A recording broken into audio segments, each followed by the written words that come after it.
There's a special kind of person in the world. The kind who sees a fridge full of food with someone else's name on it and thinks, sweet, free snacks.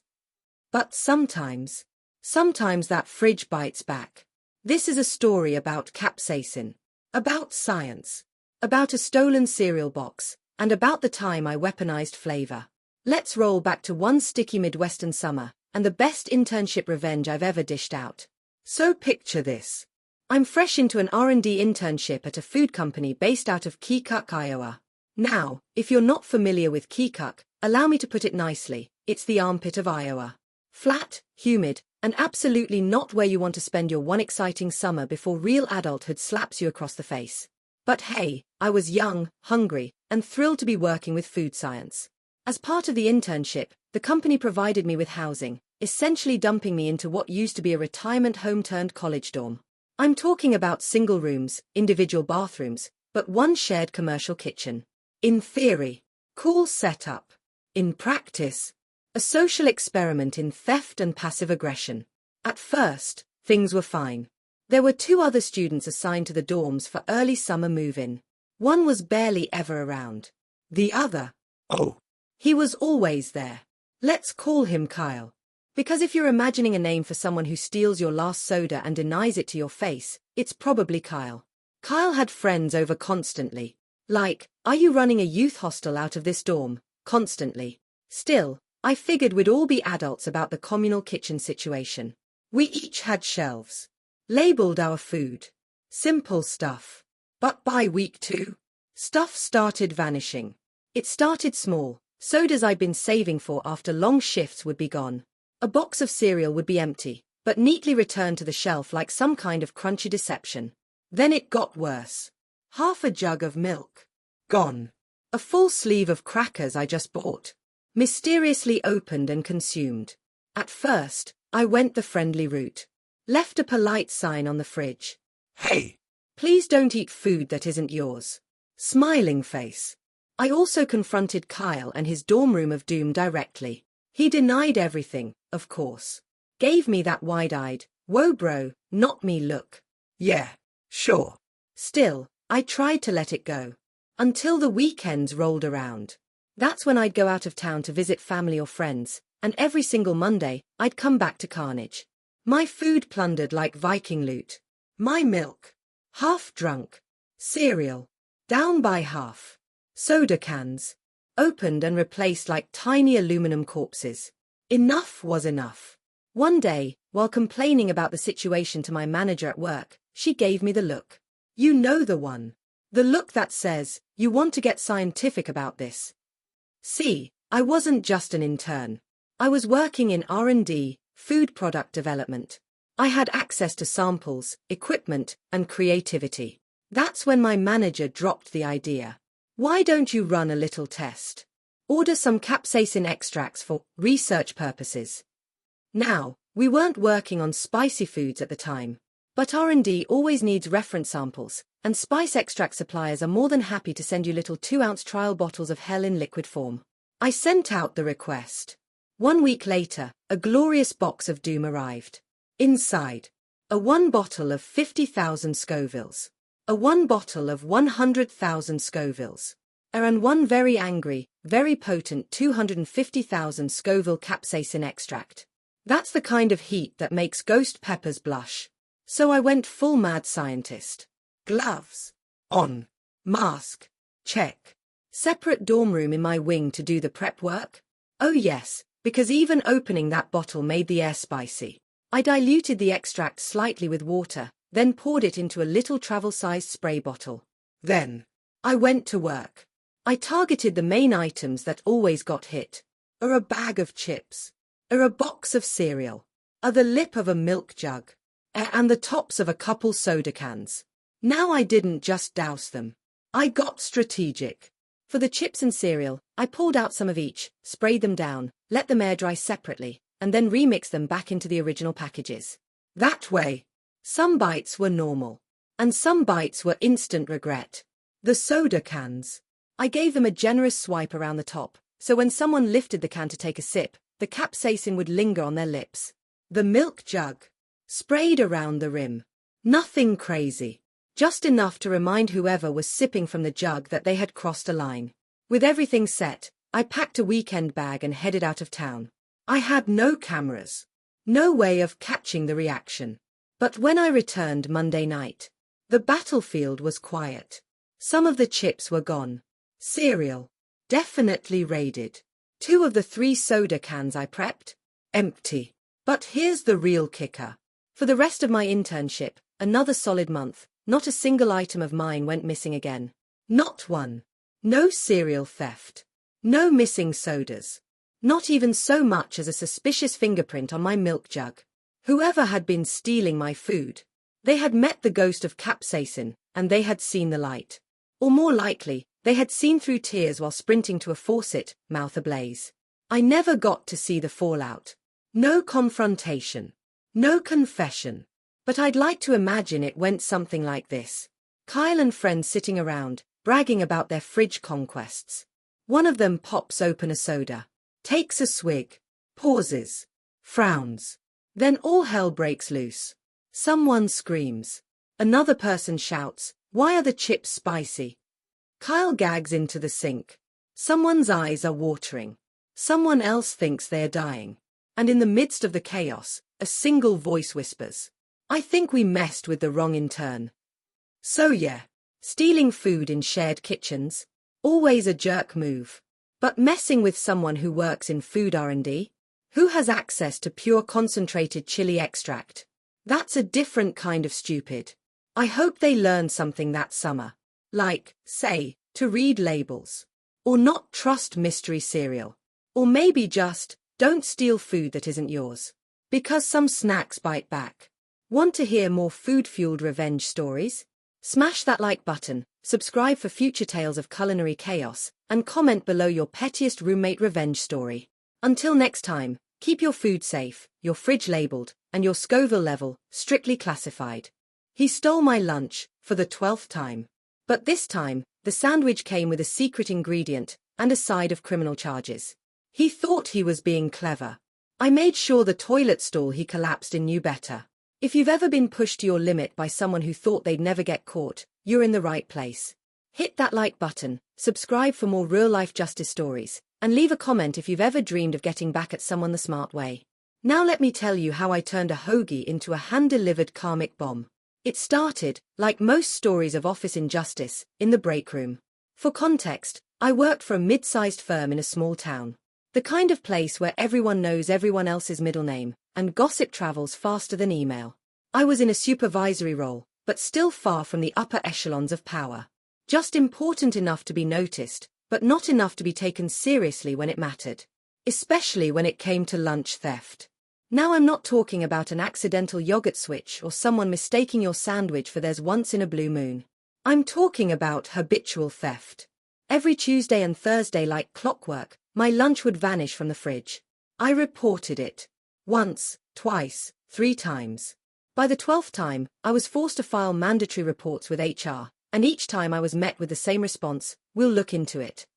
Look into what, exactly? My missing hoagie. The worst part. I still had to go out and spend money to replace the lunch I had made, packed, and looked forward to all morning.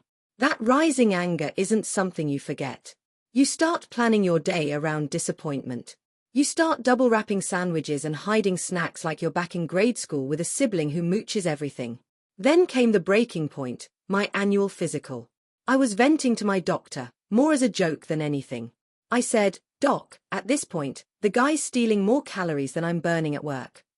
He chuckled, leaned back in his chair, and asked, "You constipated then?" I blinked. No? Why? That's when he smirked and scribbled on a pad. A prescription.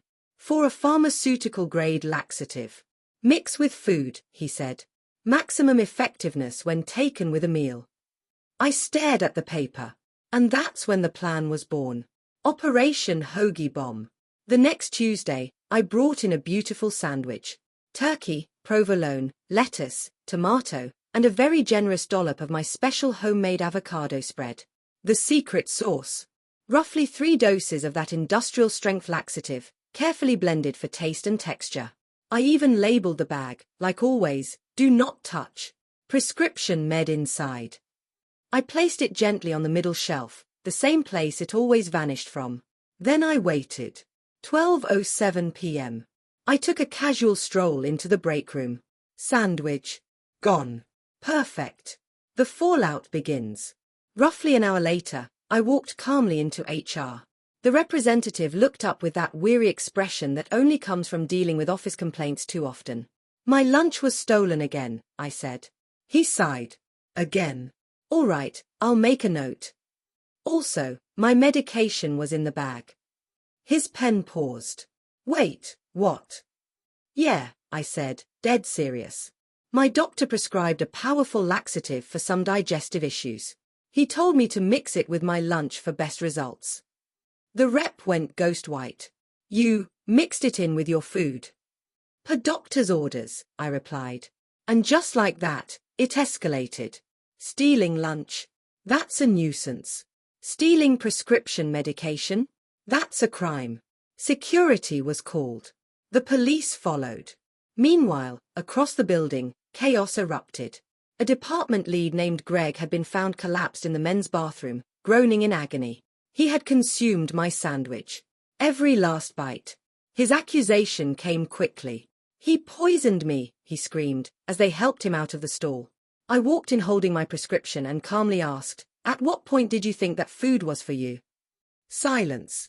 I continued, "Furthermore, now I'm without the medication I need for a condition my doctor is treating." The HR rep, the cops, even Greg knew he had screwed up. He shut his mouth, demanded a lawyer, and was escorted out. The aftermath. In a small town, news like this travels faster than wildfire. By the end of the week, everyone knew why Greg hadn't returned. Word came down, he'd been fined, given community service, and quietly removed from his position. His job posting? Filled 2 weeks later by an old buddy of mine from high school. I bought him lunch his first day. A hoagie. With extra avocado.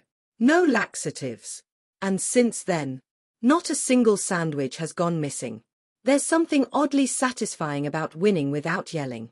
Without threats. Without losing your cool. I didn't rage. I didn't fight. I followed the rules and let karma do its work, with a little help from my doctor. Because when you've been disrespected repeatedly, ignored by authority, and forced to eat granola bars while someone else enjoys your homemade meals, justice doesn't have to be loud. Sometimes, it's delivered between 2 slices of bread. Thanks for watching. If that revenge hit the spot like a properly seasoned sandwich, hit that like button. Have you ever caught someone stealing your food? Or pulled off a revenge plan this smooth? Tell me in the comments. I read every one. Subscribe for more stories where karma isn't just served, it's plated, garnished, and served with a legal side of satisfaction. Until next time, label your lunch, watch your back, and never underestimate a man with a prescription and a grudge. She called herself a grieving widow. But I called her what she really was, an abuser. So when it came time to write my father's obituary, I erased her. No name. No mention. Nothing. Just the truth, loud and clear. If you've ever dreamed of holding abusers accountable in the most poetic way possible, hit that like button. Subscribe for more stories where justice isn't just served, it's immortalized. This one's for the survivors, the silent fighters, and those brave enough to speak up. My father passed away on December 1, 2022. After years of suffering from chronic illness, he finally slipped away, but not before I made sure his final days were filled with peace, dignity, and love. He spent the last few days of his life under hospice care in my home, where he could rest without fear, without judgment, and most importantly, without my mother. Because my mother wasn't the type of woman who deserved a place at his bedside. To outsiders, she was the grieving wife. A woman who lost her husband after a long battle with illness. But to those of us who actually lived it, she was something entirely different. She was a narcissist, a manipulator, a liar, an abuser. And I don't use those words lightly. Throughout their marriage, my mother made it very clear that she never saw my father as an equal partner. As his health declined, she saw it as a golden opportunity to tighten her grip and get away with more. Emotional neglect became the norm. Financial exploitation was routine. And her fantasies about escaping to marry someone else weren't whispered secrets, they were threats she threw in my father's face during arguments. He couldn't leave. He wouldn't. That house was the symbol of everything he'd worked for. So, he stayed. I begged him to come live with me. 4 years. I pleaded. But he stayed rooted in that house until the final weeks of his life, still hoping something might change. It didn't. Eventually, my dad made me his durable power of attorney. He added me to his financial accounts. I think he knew, deep down, that I'd have to step in and protect him eventually, and I did. But when he finally agreed to spend his last days with me, it wasn't some gentle transition. It was a rescue mission. He came home with me the day after Thanksgiving. And in that short time, I gave him more care and dignity than my mother had offered him in years. And then he died. As executor of his wishes, I handled the funeral arrangements. But there was a complication. The funeral home needed my mother's signature to proceed with cremation. She initially refused.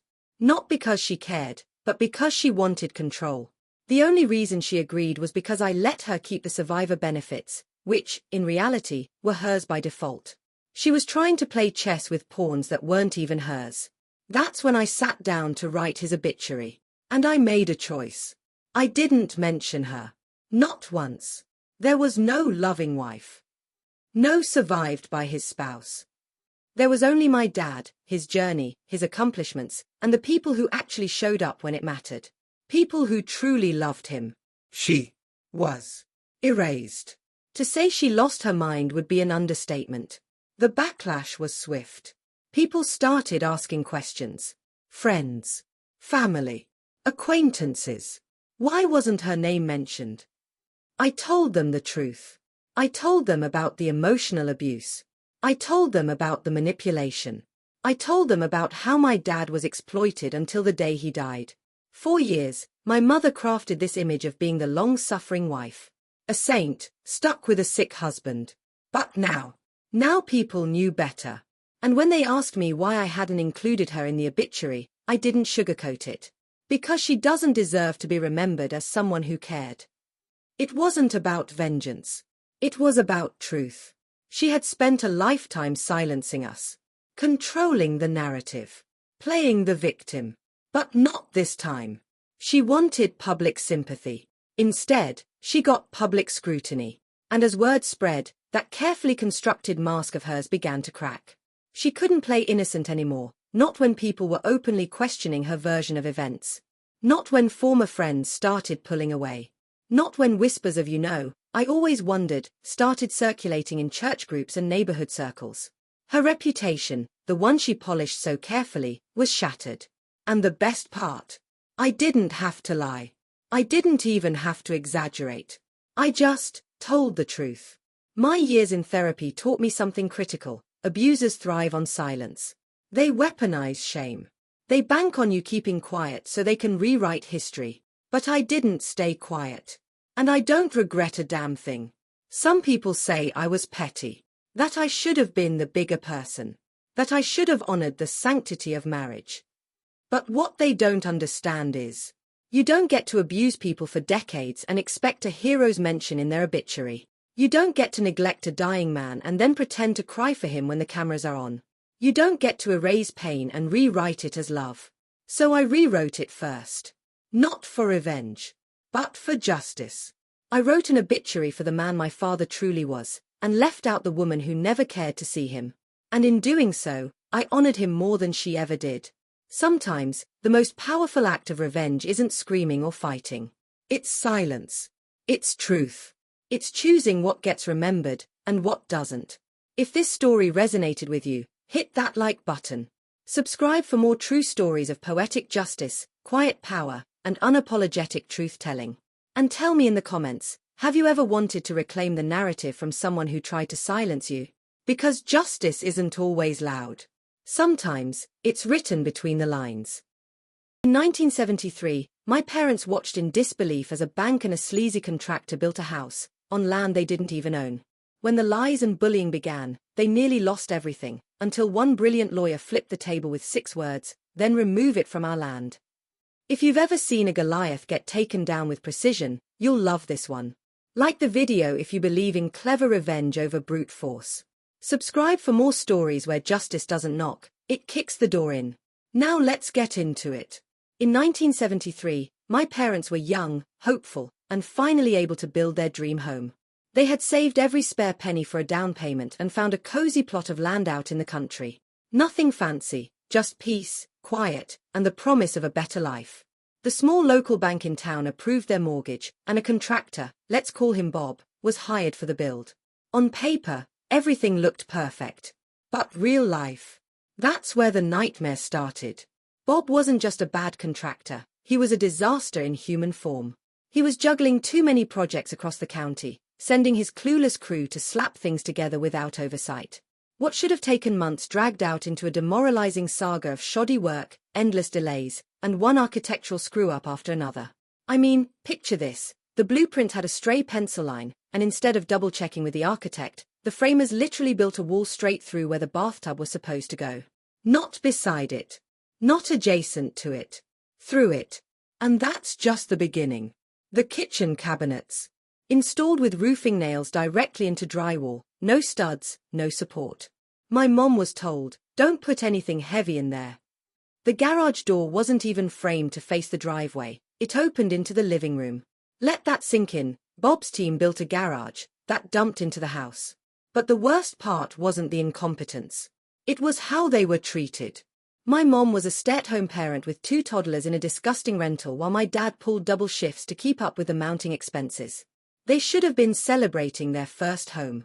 Instead, they were begging people to stop ruining it. And when they pushed back, the bank and Bob turned aggressive. They belittled my mom, lied to my dad. Every concern was brushed aside with condescension.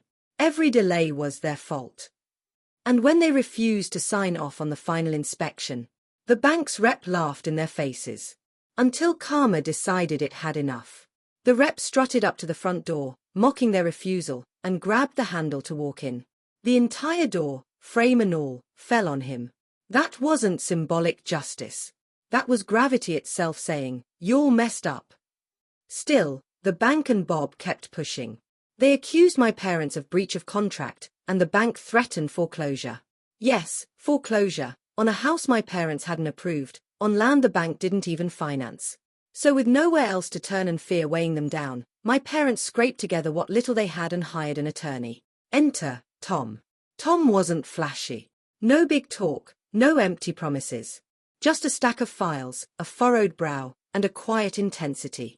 My dad said it felt like watching someone silently judge your whole life, and fearing they'd find it wanting. And at first, Tom didn't look optimistic.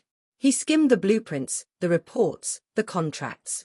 His face twisted into a frown that seemed to say, you're screwed. But then, something changed. His expression shifted. A subtle smile.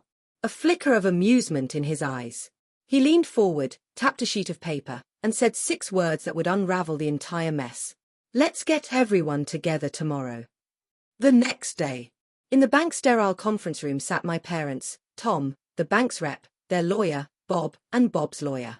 Before anyone could posture or deflect, Tom stood up, calm as can be, and declared, my clients have decided they no longer want the house. Please remove it.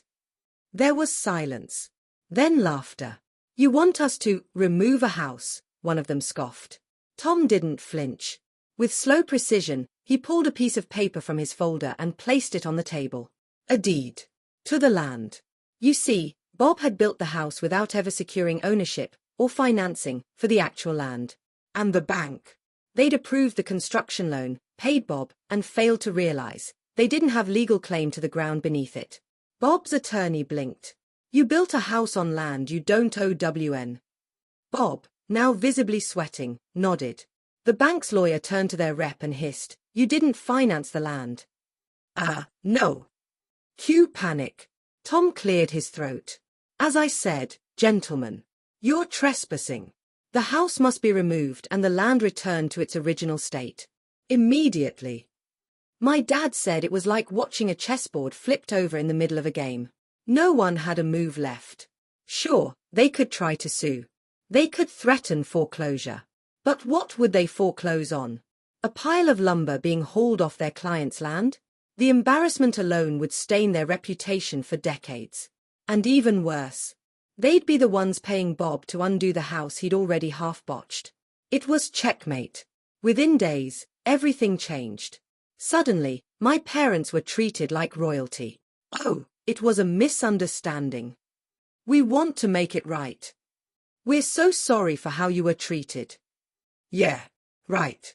Bob was forced to complete every inch of the house to spec, and at his own expense. No shortcuts.